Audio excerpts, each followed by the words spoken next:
નમસ્કાર મિત્રો, વાંડરવાલ સમીકરણ ગઈકાલે મેં તમને સમજાવ્યું હતું તે મુજબ વાયુઓ પોતાની આદર્શ વર્તણૂકમાંથી વિચરણ અનુભવે છે. વાયુઓ આદર્શ વર્તણૂક બતાવતા નથી. કઈ શરતો છે જે દરમિયાન વાયુઓ આદર્શ વર્તણૂકથી વિચરણ અનુભવે છે? એની સમજૂતી વાંડરવાલ્સ વૈજ્ઞાનિકે આપી. ફરીથી સમજી લો. ગઈકાલે મેં તમને બે આલેખોની મદદથી સમજાવ્યું હતું કે વાયુઓ આદર્શ વર્તણૂકમાંથી વિચરણ અનુભવે છે. વાસ્તવમાં આદર્શ વાયુ અસ્તિત્વ ધરાવતા નથી, જે વાસ્તવિક વાયુ કરતા ભિન્ન છે.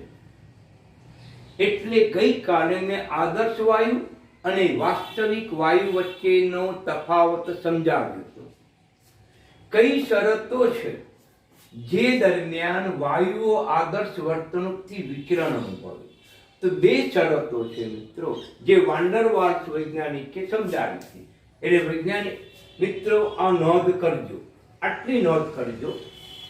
હવે અહીંથી આપણો જવાબ શરૂ થાય છે કે વાયુ ગતિવાદની ઘણી બધી અભિધારણાઓ છે, ઘણી બધી ધારણાઓ છે. જે ધારણાઓ તમારે ફિઝિક્સમાં આવશે મિત્રો, અહીંયા એના અભ્યાસની જરૂર નથી. તો ગતિવાદની ધારણાઓ બે, વાયુના અણુઓ વચ્ચે આકર્ષણ બળ હોતા નથી.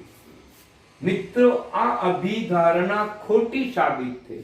કેમ કે વાયુ ઉપર જ્યારે પણ નીચા તાપમાને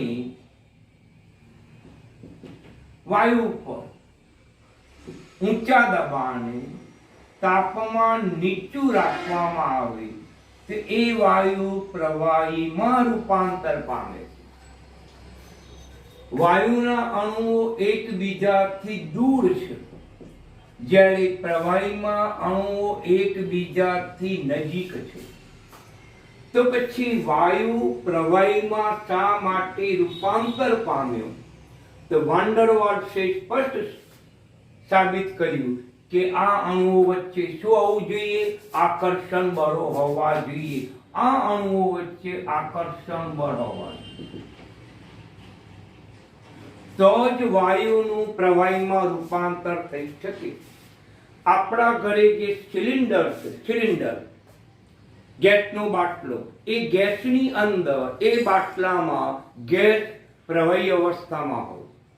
આમ વાયુનું પ્રવાહી અવસ્થામાં રૂપાંતર થઈ.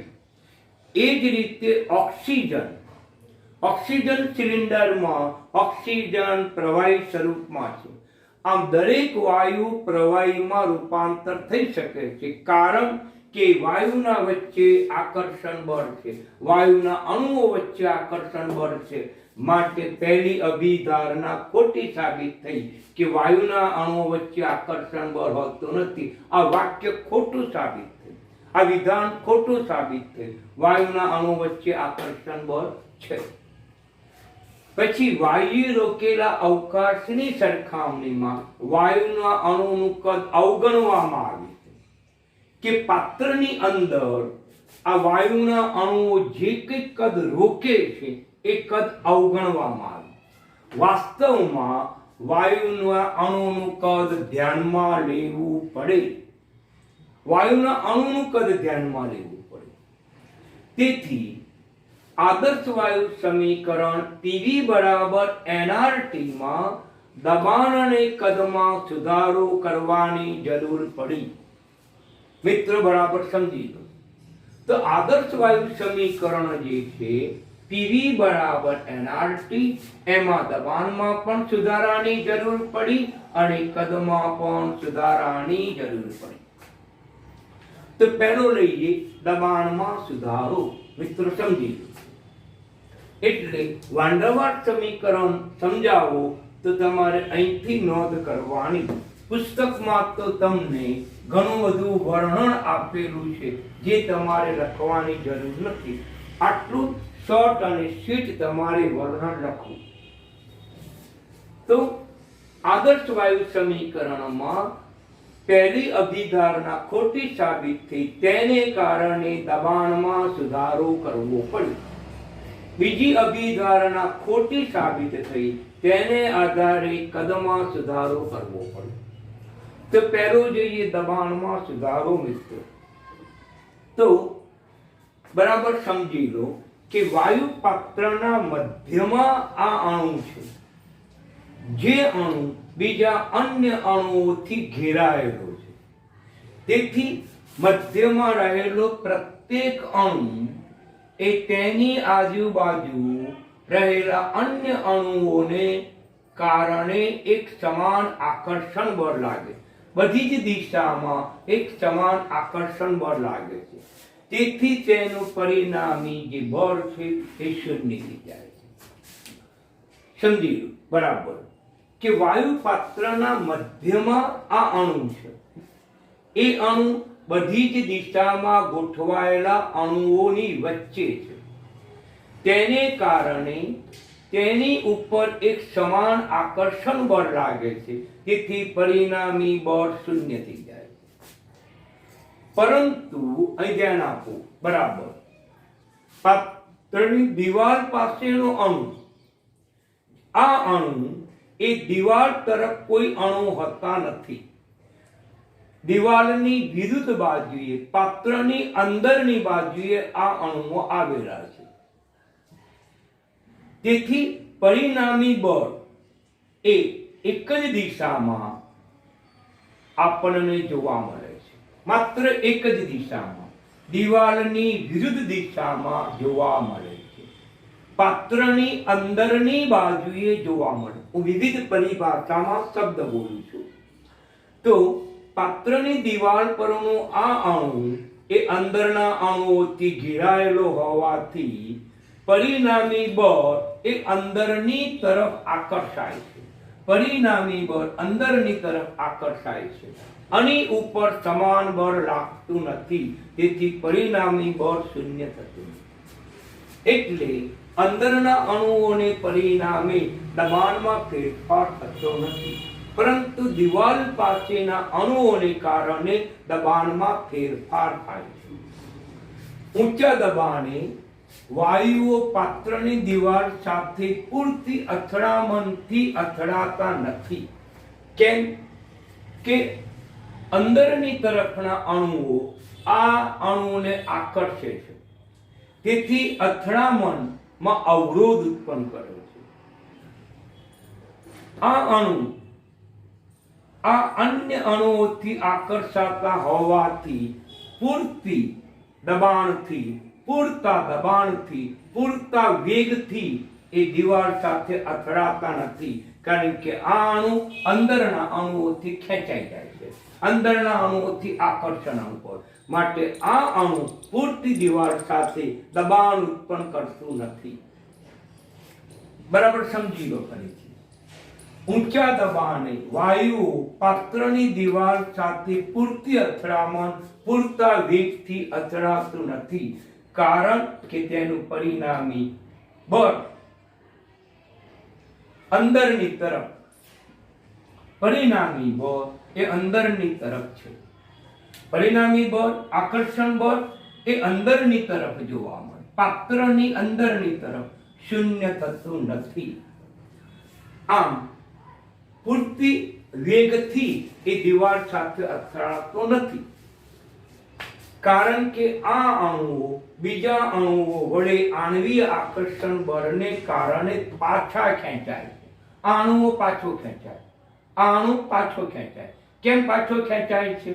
અંદર રહેલા અણુઓના આકર્ષણ બળને પરિણામે. તેથી પાત્રની દિવાલ પાસેના અણુઓ વાયુના કુલ દબાણ ઉપર અસર કરે છે, વાયુના કુલ દબાણમાં ઘટાડો કરે છે. તેથી માપવામાં આવતું વાસ્તવિક દબાણ તે આદર્શ દબાણ કરતા ઓછું જોવા મળે. કારણ કે પૂરતી દબાણથી અથડાતો નથી, દબાણમાં ઘટાડો કરે છે. માટે આદર્શ વાયુમાં એ દબાણમાં ફેરફાર કરવો પડે. તેથી માપવામાં માપવામાં આવતું વાસ્તવિક દબાણ તે આદર્શ દબાણ કરતા ઓછું હશે, તેથી પીમાં સુધારા કરવાની જરૂર પડી. વાન ડર વાલ્સનું સૂચન કે વાયુનું કુલ દબાણ તે તેના ઘનતાના વર્ગના સમપ્રમાણમાં છે. પણ મિત્રો આપણને ખબર છે કે ઘનતા ડી 1/v, ઘનતા અને કદ એ એકબીજાના વ્યસ્ત પ્રમાણમાં છે. તેથી અહીંયા દબાણ, કુલ દબાણ એ 1/v² કદના વર્ગના વ્યસ્ત પ્રમાણમાં. આ સમપ્રમાણનું ચિહ્ન દૂર કર્યું. ત્યાં a અને v², એ વાયુ અચળાંક છે જે વાયુની લાક્ષણિકતા ઉપર આધાર રાખે છે, જ્યારે n એ વાયુના મોલ બતાવે છે. આમ બે અચળાંકોનો ઉપયોગ કરો. આમ P આદર્શ વાયુનું દબાણ એ P વાસ્તવિક વાયુનું જે દબાણ છે તે અવાસ્તવિક વાયુ, આદર્શ વાયુ.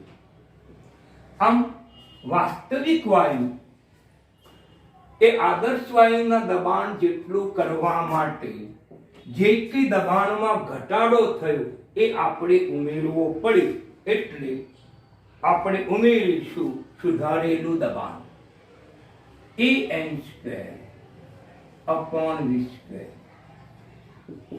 સુધારેલું દબાણ. ઓકે મિત્રો, તો દબાણમાં જો સુધારો મિત્રો તમને પૂછે તો તમારે આટલું જ તમારે લખવાનું. આમ P આદર્શ is equal to P વાસ્તવિક AN².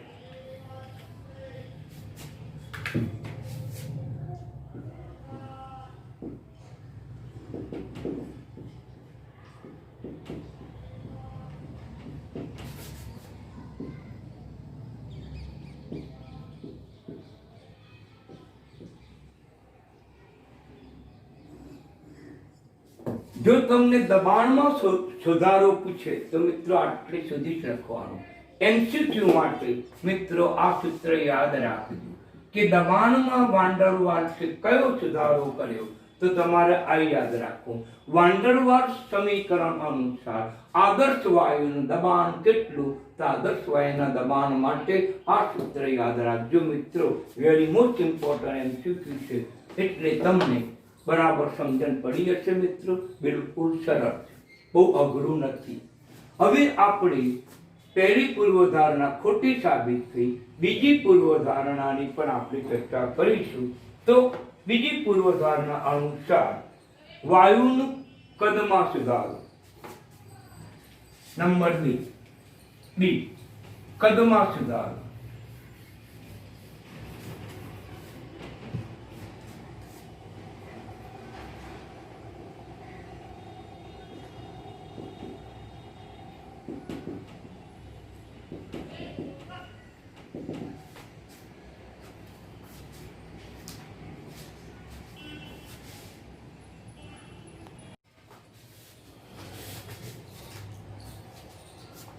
મિત્રો, પહેલી અભિધારણાને આધારે દબાણમાં સુધારો કરવાની જરૂર પડી. બીજી અભિધારણાને પરિણામે કદમાં સુધારો કરવાની જરૂર પડી. આમ આદર્શ વાયુમાં દબાણ અને કદનો સુધારો કરવો પડે. દબાણનો સુધારો સમજાવ્યો મિત્રો. MCQ માટે આ સૂત્ર યાદ રાખજો. હવે વાયુ પાત્રની અંદર વાયુના અણુઓના કદને ધ્યાનમાં લેવો પડે. આ અભિધારણા મુજબ અણુઓનું કદ નગણ્ય હતું, પણ એ અભિધારણા ખોટી સાબિત થઈ. વાયુના અણુઓનું કદ ધ્યાનમાં લેવું પડે મિત્રો.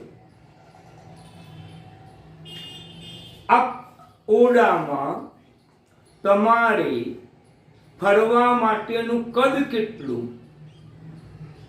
મિત્રો? ઓરડાના કુલ કદ જેટલું ના, એ ઓરડાના કુલ કદમાંથી તમારું કદ બાદ કરવું પડે,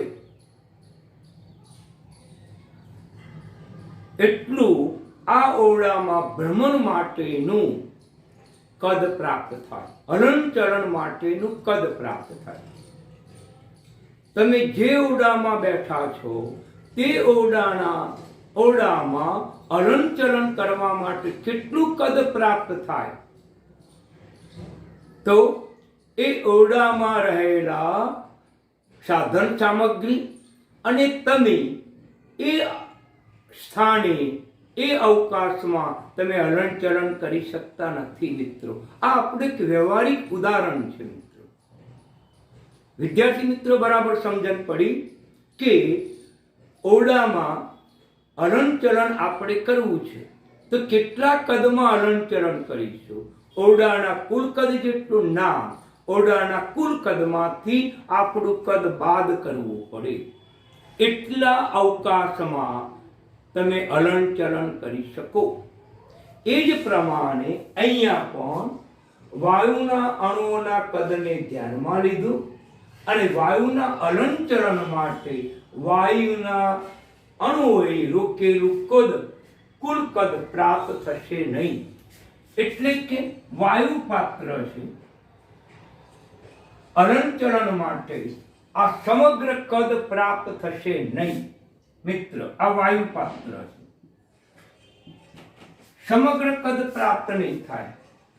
જેટલા ટપકા કર્યા છે એટલા અણુઓ છે. આમ આ અણુઓએ રોકેલું કદમાં વાયુનું અણુ હલનચલન કરી શકશે નહીં. એટલે આદર્શ કદ મેળવવા માટે વાયુના અણુઓનું કુલ કદ એ અણુએ રોકેલા કુલ પાત્રના કદમાંથી બાદ કરવું પડે. અણુએ રોકેલા કુલ કદ પાત્રના કદ જેટલું જ હોય એ પાત્રના કદમાંથી એ અણુઓનું કદ બાદ કરવું પડે. માટે હલનચલન માટે પ્રાપ્ત થતું કદ કેટલું? તો પાત્રનું કદ ઓછા અણુએ રોકેલું કદ, એટલા જ હલનચલન માટે પ્રાપ્ત થઈ શકે. ફરીથી જુઓ, આ અભિધારણા ખોટી સાબિત થઈ. એને પરિણામે વાયુના અણુઓના કદને ગણતરીમાં લેવામાં આવે છે. વાયુના હલનચલન માટે વાયુઓએ રોકેલું કુલ કદ પ્રાપ્ત થશે નહીં. કારણ કે આદર્શ વાયુનું કદ મેળવવા માટે વાયુના અણુઓનું કદ અણુએ રોકેલા કુલ કદ એ પાત્રના કદમાંથી બાદ કરવું પડે. એટલે આ અણુએ જે કદ રોકેલું છે તે કદ આ કુલ પાત્રના કદમાંથી બાદ કરવું પડે. એવોગેડ્રે સૂચવ્યું કે n મોલ વાયુએ રોકેલું કદ, n મોલ વાયુ રોકેલું કદ એ વાયુના જથ્થા ઉપર આધાર રાખે. જ્યાં b મૂક્યો એટલે કે અચળાંક છે એમ કહી શકાય, જ્યાં b એ અચળ છે મિત્રો. આમ વાયુનું કદ એ એના જથ્થા ઉપર આધાર રાખે. તેથી કદ બરાબર nb, જ્યાં b એ અચળાંક.